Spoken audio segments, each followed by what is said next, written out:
Assalamualaikum warahmatullahi wabarakatuh. Bismillahirrahmanirrahim. Alhamdulillah, wassalatu wassalamu ala Rasulillah Muhammad ibn Abdullah wa ala alihi wa sahabatihi wa mawalah. Asyhadu an la ilaha illallah wahdahu la syarikalah wa asyhadu anna nabiyyana Muhammadan abduhu wa rasuluh alladzi la nabiyya ba'dah. Allahumma shalli wa sallim ala nabiyyina Muhammad ibn Abdullah. Jamaah salat subuh yang sama-sama dimuliakan Allah Subhanahu wa ta'ala.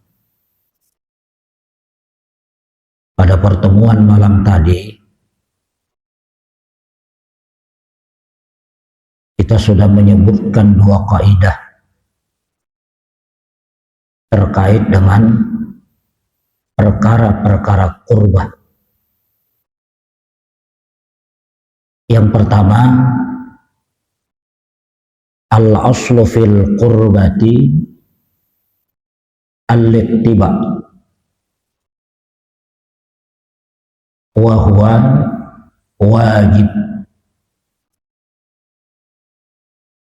Kaidah pertama tentang qurbah, bahwa hukum asal dari qurbah itu wajib diikuti.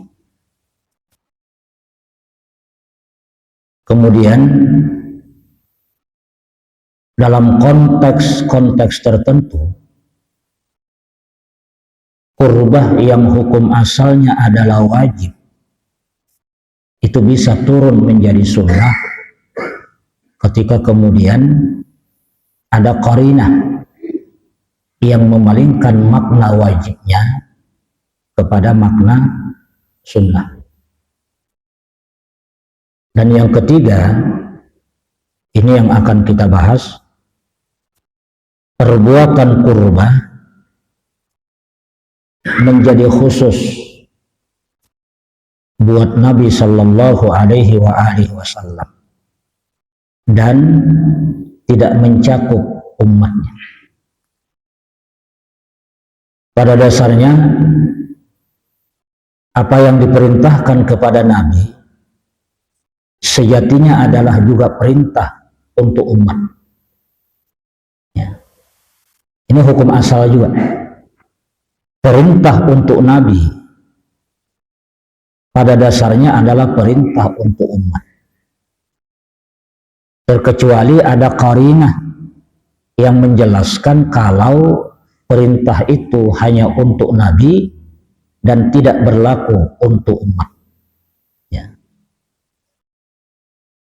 Misalnya perbuatan qurbah, perbuatan ibadah yang hanya khusus untuk Nabi tapi tidak berlaku bagi umatnya, yaitu puasa wisal.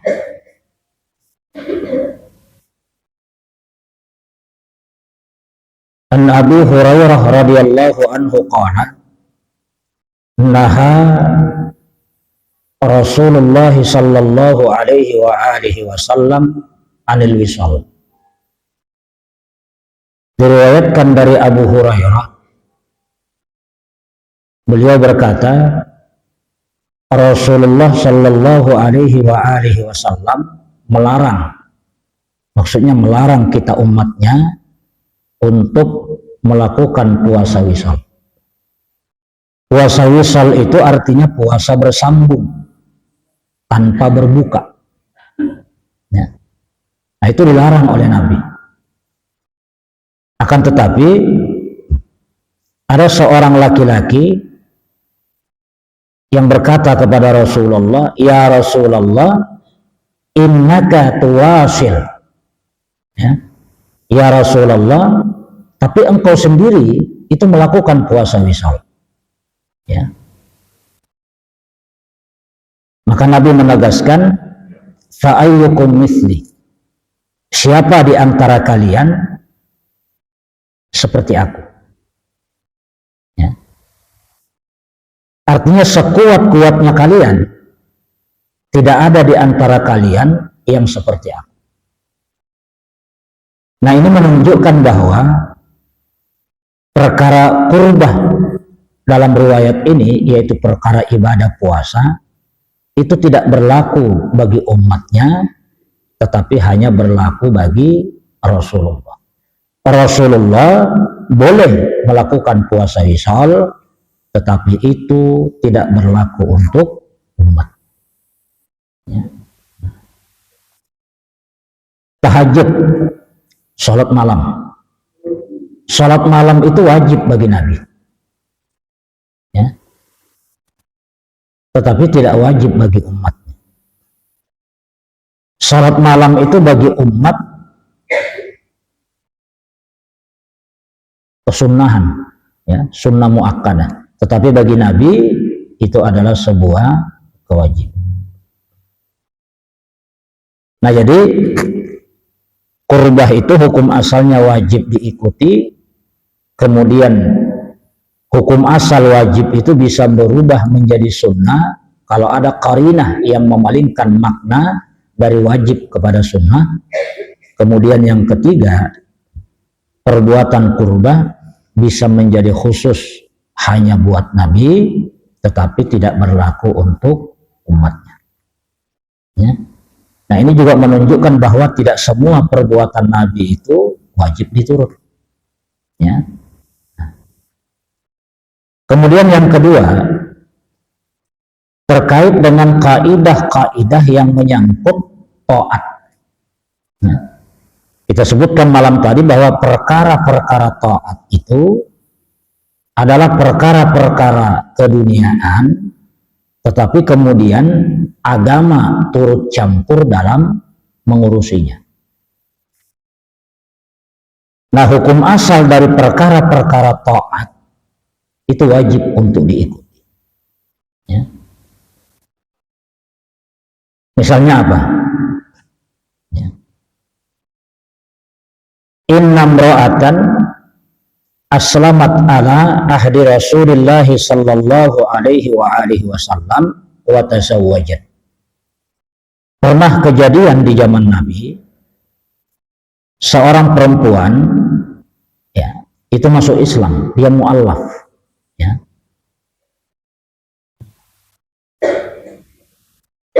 Wa tazawwajat, kemudian dia menikah dengan laki-laki lain. Faja'a zawjuha ila Rasulillah sallallahu alaihi wa alihi wasallam faqal, ya Rasulullah, inni qad aslamtu, ya, wa 'allamta bi islami. Ya Rasulullah, ya, ini beberapa saat setelah istrinya menikah, ya, kan sama-sama kafir, kemudian istrinya berdahulu masuk Islam, berdahulu mu'allaf. Nah, lakinya belum. Lalu istri ini dinikahi oleh laki-laki muslim. Nah, tidak lama setelah itu, laki yang pertama itu juga menjadi mu'allaf, masuk Islam. Kemudian dia mendatangi Rasul, kemudian berkata, ya Rasulullah, ulun sudah masuk Islam dan engkau tahu keislamanku. Maka apa yang dilakukan oleh Nabi? Fantaza'a Rasulullah sallallahu alaihi wa alihi wasallam min zawjiha, ya, waraddaha ila zawjihal awal. Maka Nabi kemudian menceraikan, ya, istrinya tadi dari suami yang kedua dan mengembalikan kepada suami yang pertama. Ya. Jadi ceraikan, ya. Nah, karena suamimu sudah masuk Islam, maka kamu harus berpisah nih berdua. Ya. Kembalilah kepada suami yang pertama. Nah, pelajarannya apa? Pelajaran taat yang bisa kita ambil dari hadis di atas adalah apabila ada suami istri yang kafir, lalu si istri tadi masuk Islam, maka hubungan keduanya menjadi putus. Ya. Karena tidak boleh wanita muslimah menikah dengan laki-laki kafir. Ya, tidak boleh. Tetapi kalau misalnya orang Islam laki-laki dibolehkan mengawini wanita-wanita dari kalangan ahli kitab dengan catatan dia tidak khawatir dipengaruhi oleh istrinya, bahkan dia memiliki niat untuk mengislamkan istrinya. Jadi boleh laki-laki muslim menikahi ahli kitab dengan dua catatan. Pertama, dia harus ada niat mengislamkan istrinya. Kemudian yang kedua, tidak khawatir dipengaruhi oleh istrinya untuk pindah ke agama istrinya. Tapi kalau perempuan muslimah, ya, itu tidak dihalalkan menikah dengan laki-laki kafir. Jadi kalau menikah juga, ya hukumnya kafir, apa hukumnya zina, ya hukumnya zina. Nah, perempuan tadi setelah dia mau alaf, kemudian menikah dengan laki-laki muslim, tidak lama suaminya masuk Islam, maka istri tadi harus dikembalikan kepada suaminya. Ya. Kembalikan kepada suaminya kalau keduanya itu masih punya keinginan, masih cinta. Nah, hal itu kalau terjadi pada hari ini, maka kita wajib menjalankan itu sesuai dengan apa yang disebutkan di dalam riwayat. Nah, inilah artinya bahwa hukum asal dari perkara-perkara taat wajib untuk dilakukan. Jadi wajib kita mengikuti apa yang tersebut di dalam riwayat. Di sini kan banyak Dayak ya, kalau di Baraba itu Kaharingan masuk Islam. Nah, biniannya masuk Islam, lakinya belum. Kemudian ada di antara kaum muslimin yang jatuh cinta menikahinya. Ternyata nggak lama kemudian suaminya juga masuk Islam dan dia masih mencintai istrinya. Maka wajib dikembalikan istri itu kepada suaminya kalau kedua-duanya itu masih mencintai. Nah, ini hukum asal wajib diikuti. Yang kedua, perbuatan taat menjadi sunnah. Ya, perbuatan taat menjadi sunnah. Contohnya adalah hadis yang diriwayatkan oleh Imam Muslim. Anna Ali radhiyallahu anhu fi qissatil Walid bin Uqbah. Ini riwayat terkait dengan Al-Walid bin Uqbah. Jaladan Nabi sallallahu alaihi wa alihi wasallam arba'ina. Nabi mencambuk 40 kali, ya. Jadi Al-Walid bin Uqbah ini dicambuk oleh Nabi 40 kali. Ya. Dalam kasus minum khamar, ya. Nah. Kemudian di zaman Abu Bakar, wajalada Abu Bakr radhiyallahu anhu arba'in. Abu Bakar juga mencambuk sebanyak 40 kali.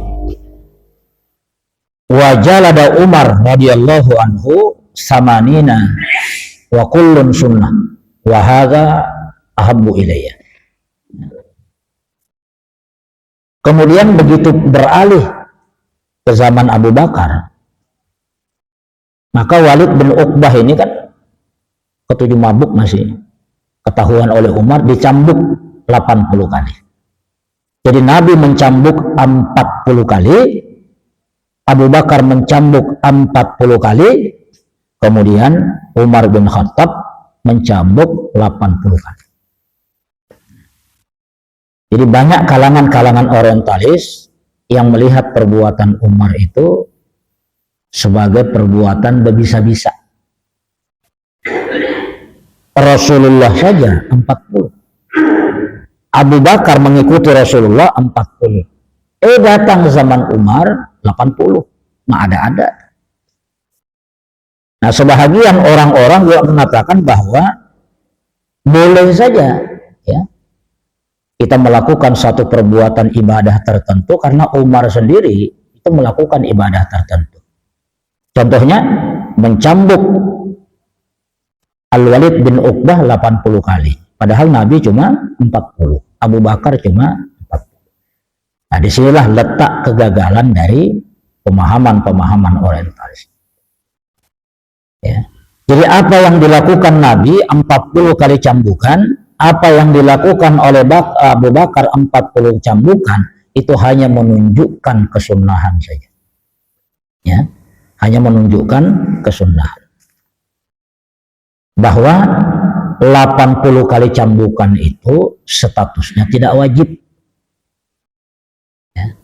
Artinya kalau ada pemabuk, kada tapi bisa lagi dinasehati, ya, sudah 3 kali misalnya dinasehati, ya, sudah dicambuk juga 40 kali, masih kada masih, maka yang pantas itu 80 kali. Karena hukum itu dibuat untuk melahirkan rasa jera. Jadi kalau hukum itu tidak melahirkan rasa jera, maka percuma hukumnya. Ya. Makanya ada kisah yang menarik, Pak. Ini betul-betul riwayatnya. Suatu waktu ada seorang raja di Afrika. Itu melakukan hubungan suami istri di siang hari bulan Ramadan. Kemudian raja ini dihadapkan ke pengadilan. Ya, dihadapkan ke pengadilan. Maka si hakim menjatuhkan hukuman bahwa raja ini wajib berpuasa 2 bulan berturut-turut. Ya. Antasuma syahraini mutatabi'aini. Berpuasa 2 bulan berturut-turut. Maka raja ini kemudian komplain. Karena dia juga mengerti hukum fikih itu. Maka raja ini kemudian komplain, dia mengatakan, "Ya hakim, mohon maaf. Di Al-Qur'an itu sudah dijelaskan hukumnya ya bagi orang-orang yang melakukan perzinahan, melakukan hubungan suami istri di bulan Ramadan. Di hadis-hadis Nabi juga dijelaskan. Ya, urutannya, kronologi hukumnya itu yang pertama wajib membebaskan budak dulu. Kalau tidak mampu membebaskan budak, baru kemudian berpuasa 2 bulan berturut-turut. Kalau tidak mampu berpuasa berturut-turut, 2 bulan berturut-turut, baru kemudian turun yang ketiga, memberikan makan kepada 60 fakir miskin. Itu ketentuannya itu kronologinya seperti itu. Nah, kenapa Anda ini langsung memberikan hukuman yang kedua tanpa melihat kronologinya? Maka si hakim dengan bijak mengatakan, "Wahai raja, kalau saya putuskan hubungan bahwa Anda harus membebaskan budak, maka jangankan 1 budak, seluruh budak yang ada di Afrika ini itu mampu Anda bebaskan. Efek jerahnya di mana? Karena merasa mudah bagi Anda, berikut-berikutnya Anda melakukan lagi. Begitu juga memberi makan 60 fakir miskin. Jangankan 60 sekampungan Afrika ini, sebenua Afrika ini yang beri makan, tidak akan habis harta. Tidak ada efek jerah. Maka satu-satunya pandangan yang paling adil, pian harus berpuasa 2 bulan berturut-turut. Karena hanya itu yang akan membuat Anda jerah melakukan perbuatan itu." Raja itu tunduk, kemudian melakukan apa yang dikatakan oleh. Nah, persoalannya Bapak Ibu, ya, kadang-kadang kita menemukan ya, adanya pertentangan antara maqasidus syariah dengan nas. Ya, ini kalau misalnya kita rajin mempelajari hukum, kita akan menemukan satu fakta bahwa pada konteks tertentu itu terjadi tabrakan antara maqasidus syariah, tujuan diturunkannya dari satu hukum, dengan nas itu sendiri. Nasnya mengatakan seperti ini, tetapi maqasidus syariahnya apabila dilakukan berdasarkan nas, maka tidak sesuai dengan tujuan syariat itu. Ini bertentangan, ya. Jadi pertentangan antara tujuan diturunkan syariat dengan nasnya itu bertentangan. Itu ada seperti itu. Ya. Orang berikan satu contoh, Pak. Ini contoh keagamaannya tadi kan seperti tadi. Ya. Artinya hakim itu menghukumi raja berpuasa 2 bulan berturut-turut. Ya. Itu bukan berdasarkan nas, tetapi berdasarkan maqasidus syariah. Bahwa hukum itu diberikan untuk membuat efek jerah. Kalau dituruti berdasarkan nas, maka efek jeraknya itu tidak akan lahir. Ya. Karena kalau perkara membebaskan budak gampang, perkara memberi makan gampang, sehingga efek jeraknya itu tidak ada. Nah, di sini terjadi pertentangan antara nas, ya, yang menjelaskan tentang kronologinya, kemudian hukuman hakim yang langsung mengambil bagian yang kedua, berpuasa 2 bulan berturut-turut. Ini pertentangan. Nah, kasus lain misalnya seperti ini. Dalam hukum traffic light, lampu lalu lintas, itu kan dikatakan kalau lampu merah wajib berhenti. Ini namanya nas. Kalau lampu kuning hendaklah bersiap-siap. Tapi kalau lampu hijau hendaklah berjalan.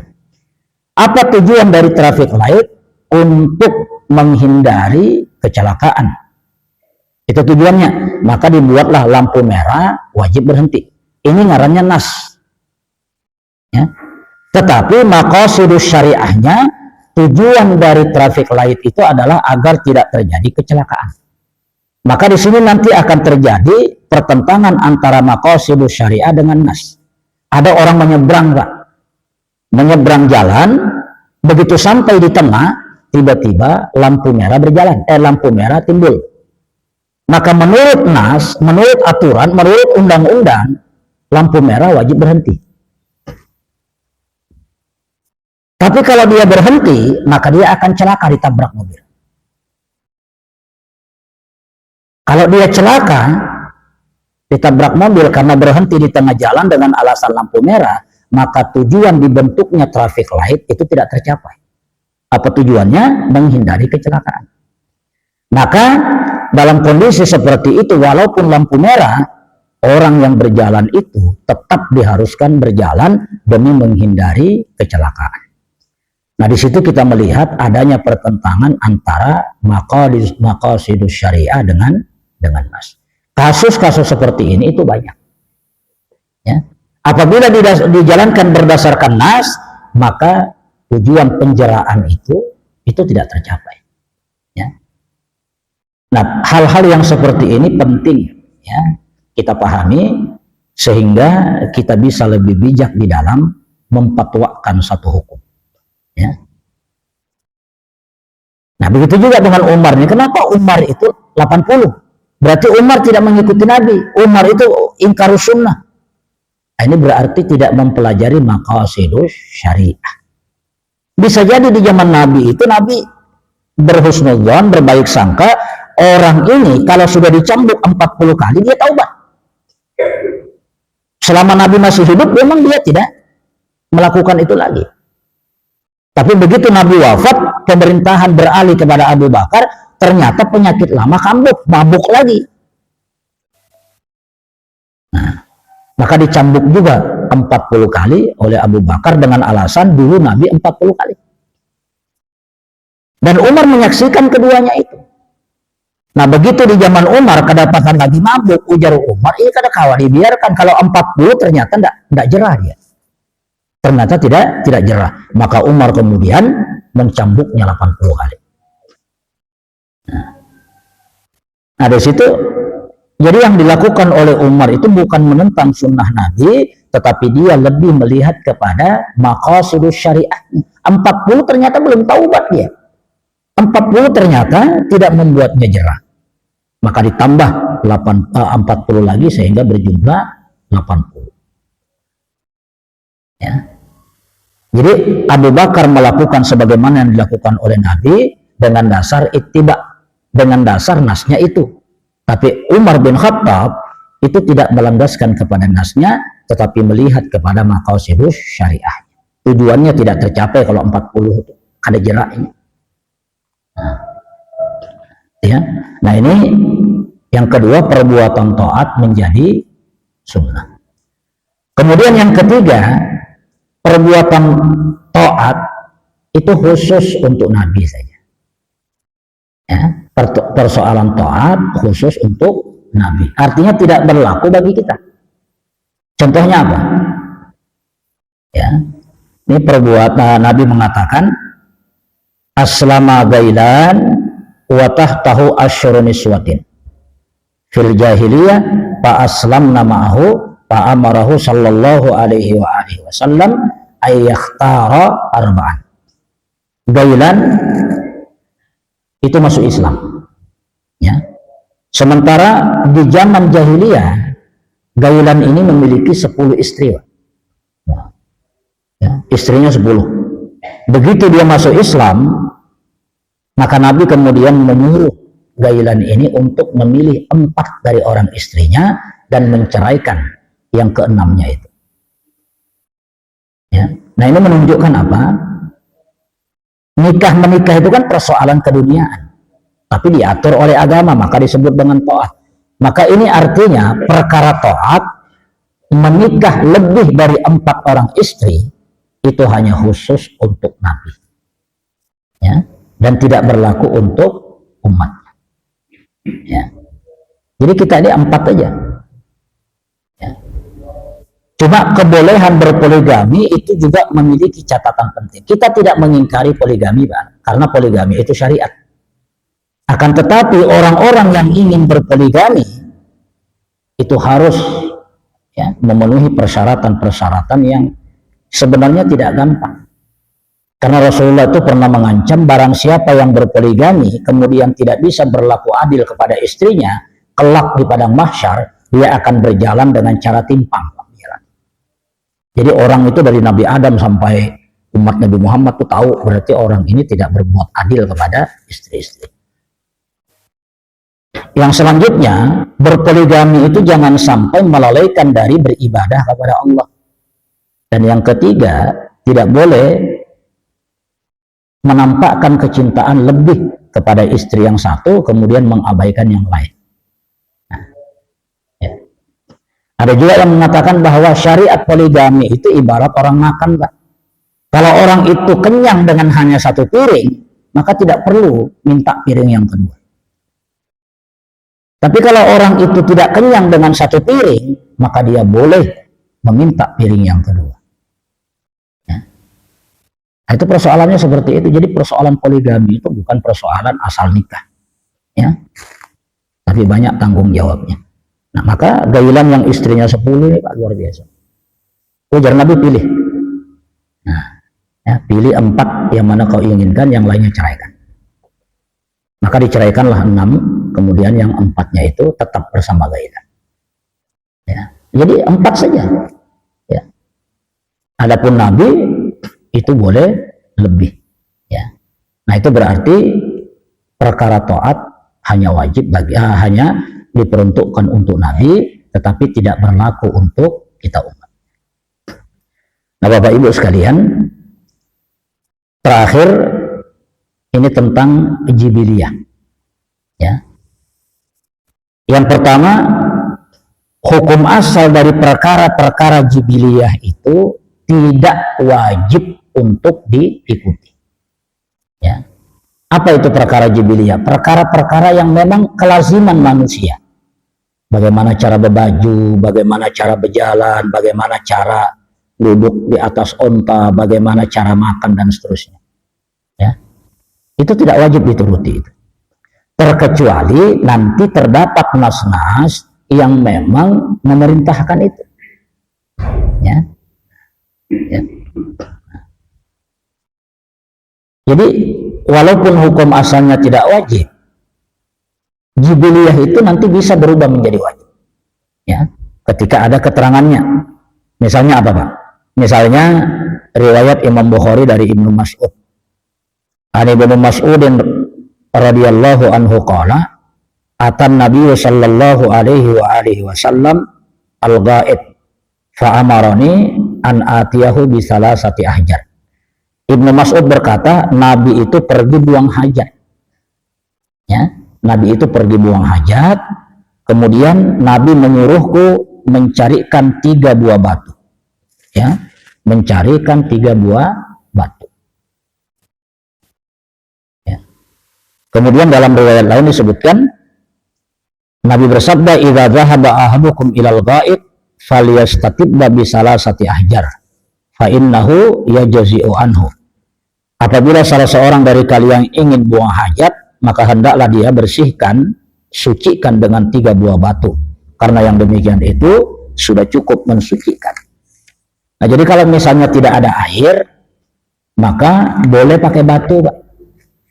Ya, batunya itu 3. Ya, batunya itu 3.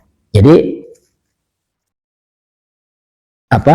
digosok, pakai batu, dibuang, gosok lagi pakai batu, dibuang pakai batu. Ya. Bisalah sati ahjar, 3 batu. Nah, ada yang memahami kata-kata salah satu ahjar ini 3 batu, artinya betul-betul 3. Ada yang memahami batu tetapi memiliki lempengan 3. Nah, ya. Jadi ada 3 tuh, ya, batu segi kayak piramid. Nah, ya, 1, 2, 3. Nah, kedua-duanya itu boleh. Ya. Nah, coba di situ hukum jibiliyahnya wajib, artinya wajib bersuci kalau tidak ada air menggunakan batu. Ya. Kalau tidak ada air menggunakan batu. Kalau juga tidak ada, maka boleh menggunakan sesuatu yang kesat dan tidak boleh menggunakan sesuatu yang dihormati. Ya. Tidak juga memakai sesuatu yang gawak melukai. Jadi intinya itu yang kesat saja. Kayak orang Bekami misalnya, Pak lah, pulang dari Banjar ke Barabai, pulang dari Banjar misalnya ke Amuntai. Yang hendakan Bekami, sementara masjid kada terlihat. Jadi Bekami itu ya di pinggir-pinggir jalan itu, ya, sambil berlindung. Nah, jadi pakai daun, ya, pakai daun, kesat. Jadi gunakan yang kesat. Nah, itu secara hukum itu sudah suci, ya, sudah suci. Nah, jadi itu contoh dari bahwa perbuatan jibiliyah itu menjadi wajib. Kemudian yang kedua, perbuatan jibiliyah menjadi sunnah. Nah, perbuatan yang asalnya tidak wajib, kalau kita lakukan justru sunnah. Apa itu? Karena Nabi sallallahu alaihi wasallam yuhibbut tayammum mastata'a min sya'nihi kulli. Nabi itu ketujuh, ya, dalam semua keadaannya itu mendahulukan yang kanan. Berjalan sidin kaki kanan berdahulu, pakai sepatu sidin kaki kanan berdahulu, makan kaki kanan segala macam. Jadi Nabi itu ketujuh yang kanan-kanan. Artinya apa? Ketika kita melakukan segala sesuatunya dimulai dari yang kanan kecuali cebok, ya, maka itu berarti kita sudah mendapatkan pahala sunnah. Walaupun hukum asalnya itu tidak wajib diturut, tetapi demi mencontoh Nabi, maka kita mendapatkan pahala mencontoh. Nah, Bapak Ibu sekalian, selesai kajian terkait dengan fi'lun Nabi.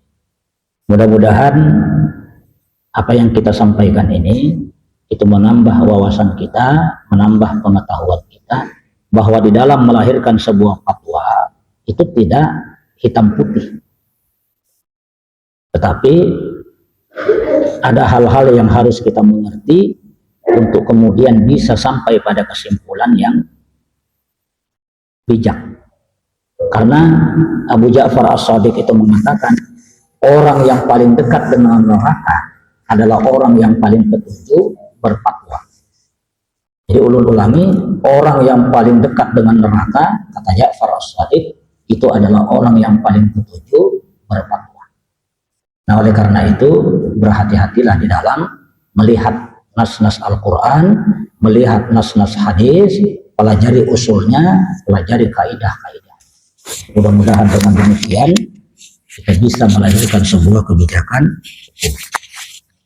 Nah, itu saja. Mudah-mudahan yang kita sampaikan ini bermanfaat. Mohon maaf atas segala kekurangan. Akhirul kalam. Assalamualaikum warahmatullahi wabarakatuh.